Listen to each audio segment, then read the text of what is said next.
तब से इन रूट्स ने सभ्यता और संस्कृति के विकास और आदान प्रदान में बहुत ही महत्वपूर्ण भूमिका निभाई है।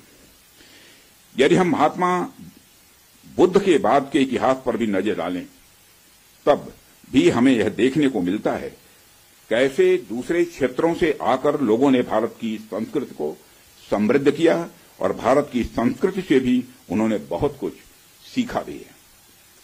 इन मार्गों का महत्व तब भी इतना ज्यादा था कि व्यापार के लिए भी समर्पित सड़कें बनाई जाती थी।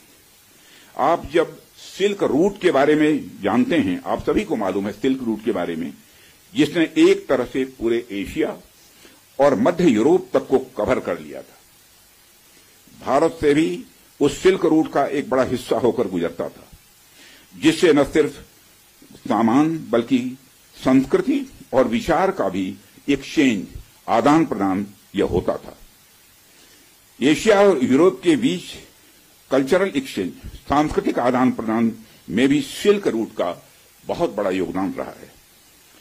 साथियों, सिर्फ स्थलीय मार्ग का ही नहीं बल्कि जलीय मार्ग का भी ह्यूमन सिविलाइजेशन, मानव सभ्यता में एक बहुत बड़ा महत्व रहा है। मेसोपोटामिया की सभ्यता के साथ हमारा व्यापार जलीय मार्ग से ही होता था। अरब के जो व्यापारी आते थे वह भारत में जलीय मार्ग से ही आते थे। इन रूट्स का असर हमारे संस्कृति पर, हमारे परंपराओं पर और हमारी अर्थव्यवस्था पर तो पड़ा ही, साथ ही साथ इन रूट्स ने दुनिया को कई सारी नई चीजें भी सीखने को दी हैं। आप में से बहुत से लोग इस बात को जानते भी होंगे कि मानसून की हवाओं का जो कंसेप्ट है और उसको सबसे पहले अरब के यात्रियों ने खोजा था, और वह कंसेप्ट तब खोजा गया था जब वह जलीय मार्ग से भारत में आते, और सभी को मालूम है सिल्क रूट के बारे में। इसी प्रकार भारत में हुई पूरे एशिया न्यूमेरिक्स नंबर जो होते की खोज ने भी पहले अरब और बाद में यूरोप तक का रास्ता तय किया था। साथियों, प्रधानमंत्री जी के नेतृत्व में जब से हमारी सरकार आई है, तब से हमारे प्रधानमंत्री का इस बात पर विशेष ध्यान रहता है कि सीमावर्ती इलाकों का कैसे अधिकतम विकास किया जाए। यह बताने की जरूरत नहीं है कि कैसे सीमावर्ती इलाकों को लंबे समय तक उसको उपेक्षित किया गया, कैसे एक लंबे समय तक वहां पर अच्छी क्वालिटी के इंफ्रास्ट्रक्चर को छोड़िए, एक बेसिक क्वालिटी के भी इंफ्रास्ट्रक्चर को भी नहीं पहुंचाया गया। परंतु आज स्थितियां बदली हैं। आज सीमावर्ती क्षेत्रों में safe, secured and vibrant land borders को इंश्योर करने के लिए हमने वाइब्रेंट विलेज इनिशिएटिव भी प्रारंभ किया हुआ है।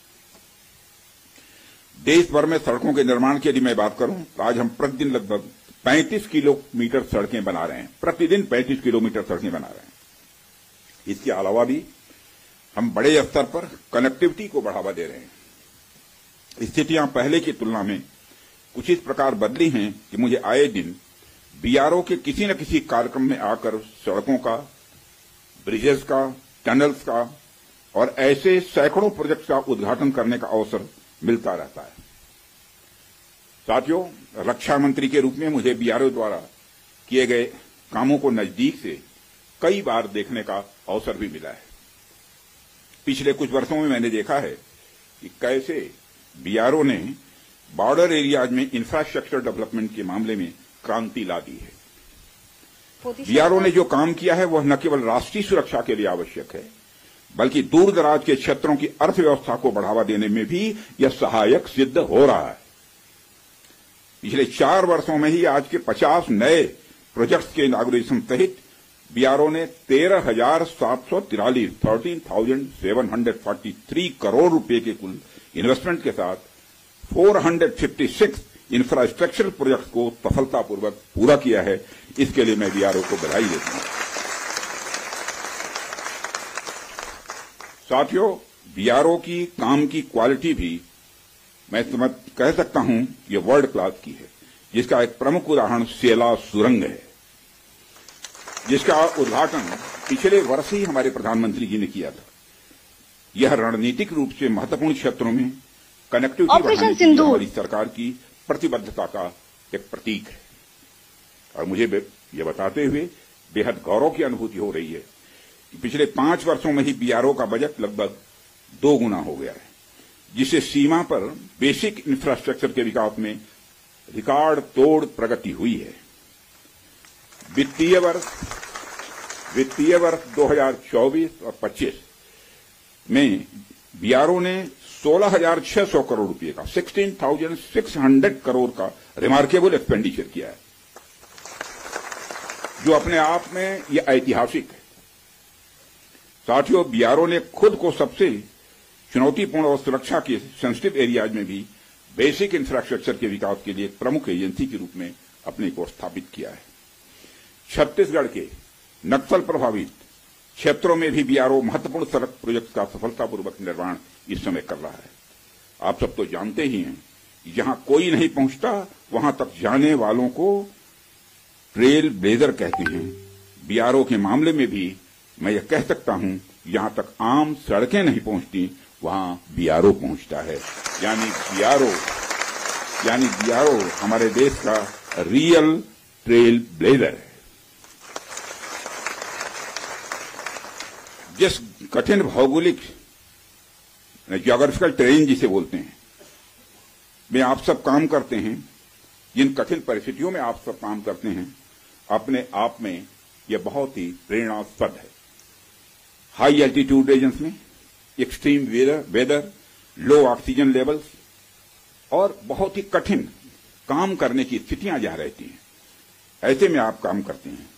लद्दाख की ऊंची बर्फीली ऊंचाइयों पर से लेकर अरुणाचल प्रदेश के बीहड़ भूभागों तक बीआरओ के जवान लास्ट माइल तक कनेक्टिविटी सुनिश्चित करने के लिए काम करते हैं। और हमारे अरुणाचल प्रदेश के यहां पर हमारे केंद्र में जो मंत्री हैं श्री किरण रिजिजू जी, वो जानते हैं। जब मैं इनसे पूछता था कि आप लोग कन्वेंसिंग कैसे करते हैं चुनाव के दौरान में, तो जब उसकी चर्चा करते हैं तो सचमुच हम लोग तो इधर रहने वाले लोग कल्पना भी नहीं करते। किरण रिजिजू जी वो जानते हैं। कई बार इन्हें मैं इनसे पूछता था कि आप लोग कन्वेंसिंग कैसे करते हैं चुनाव के दौरान में, और अवलांच का भी सामना उसकी चर्चा करते हैं। तो इन सारी विपरीत परिस्थितियों के बावजूद इधर रहने वाले लोग कल्पना भी नहीं करते। क्षेत्रों में बुनियादी ढांचों को मजबूत करने के लिए कई बार इन्हें, और यह वास्तव में आपके और अवलांच आपका भी सामना करना चाहिए। बात की जो है कनेक्टिंग प्लेस के बावजूद कनेक्टिंग क्षेत्रों में, यानी स्थान को जोड़ने का मतलब होता है कि लोगों को आपस में जोड़ना। साथियों, मैं यहां दोहराने की जरूरत नहीं समझता हूं कि बीआरओ का सबसे बड़ा रोल उसका रणनीतिक रोल है, स्ट्रेटेजिक रोल है। आज की जो परिस्थितियां हैं उसको ध्यान में रखते हुए तो यह रोल और भी महत्वपूर्ण हो जाता है।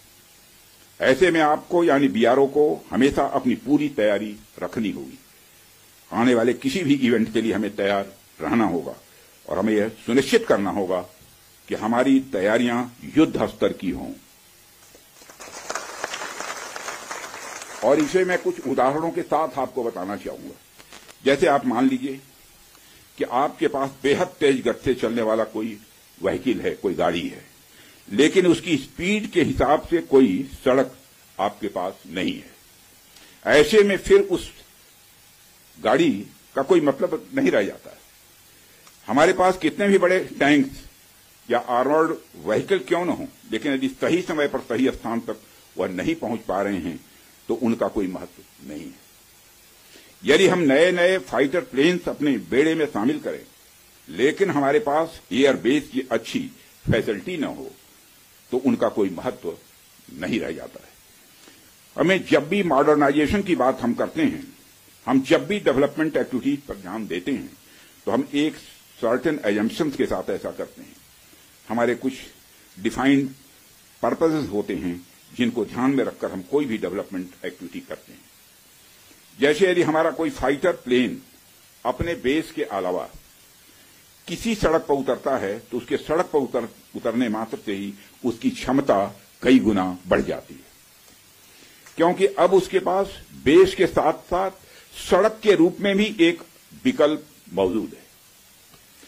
ऐसे में उस फाइटर प्लेन को अपनी हर छोटी मोटी जरूरत के लिए बेस पर वापस नहीं जाना पड़ेगा। इसलिए हम हमारी आर्म फोर्सेस की हर जरूरत के लिए न्यू जनरेशन इंफ्रास्ट्रक्चर बिल्ड करें, यह समय की आवश्यकता है, यह समय की मांग है। मुझे पूरा विश्वास है कि बीआरओ इस आवश्यकता के अनुरूप पूरी तरह से तैयार है। साथियों, एक रक्षा मंत्री के रूप में और इसके पहले एक गृह मंत्री के रूप में मुझे बीआरओ द्वारा निर्मित सड़कों पर यात्रा करने का कई बार सुखद अनुभव भी मिला है। उन अनुभवों के आधार पर मैं यह कह सकता हूं कि जिस हाई क्वालिटी की सड़क आप लोग बनाते हैं वह अद्भुत है। वह सड़कें इतनी सुंदर होती हैं कि उस पर चलते हुए आदमी कई बार अपनी मंजिल तक भूल जाए।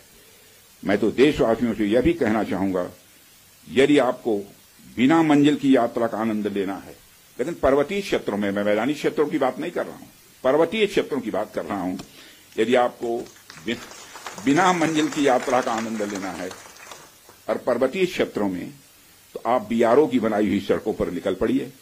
आपको जो आनंद आएगा उसे आप कभी भूल नहीं पाएंगे। और मैं यह सिर्फ कहने के लिए नहीं कह रहा हूं, बल्कि बहुत सोच समझकर यह बात मैं कह रहा हूं। जब भी आप बीआरओ द्वारा निर्मित सड़कों पर जाएंगे तो जाहिर सी बात है आप सीमावर्ती इलाकों के लोगों से मिलेंगे, उनसे बातचीत करेंगे, आप वहां के कल्चर, वहां के अन्य जो परंपराएं हैं, प्रथाएं हैं, उनको पहचानेंगे और इससे कहीं न कहीं आपको एक ऐसी यात्रा का अनुभव मिलेगा जिसे आप जिंदगी भर याद रखेंगे।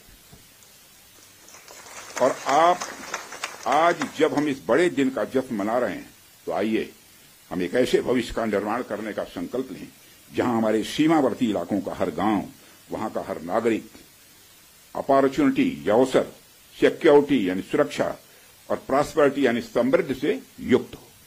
आइए हम मिलकर एक ऐसे भारत के निर्माण की ओर आगे बढ़ें।